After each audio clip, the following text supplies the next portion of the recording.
ଏ ଭିଡ଼ିଓଟି ଚାମେଲି ଓଝାଙ୍କ ପାଇଁ। ଏଠି କିଏ ଠିକ୍ କିଏ ଭୁଲ ମୁଁ କହିପାରିବିନି, କିନ୍ତୁ ମୁଁ ଏତିକି କହିବି, ଗୋଟେ ନାରୀ ହେଇ ତାଙ୍କ ନିଜ ପଞ୍ଚାୟତ ପାଇଁ ଏତେ ଲଢ଼ୁଛନ୍ତି, ସେଇଟା ବହୁତ ବଡ଼ କଥା।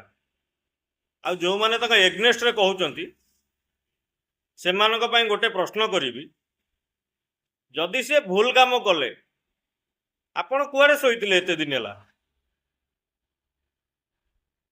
ଆଗରୁ କ'ଣ ପାଇଁ କହୁନଥିଲେ, ଏବେ କହୁଛନ୍ତି?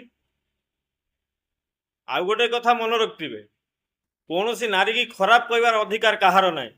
କାହିଁକି ନା ଭଗବାନଙ୍କ ପରେ ଯିଏ ପୂଜନୀୟ ସିଏ ହେଉଛନ୍ତି ନାରୀ।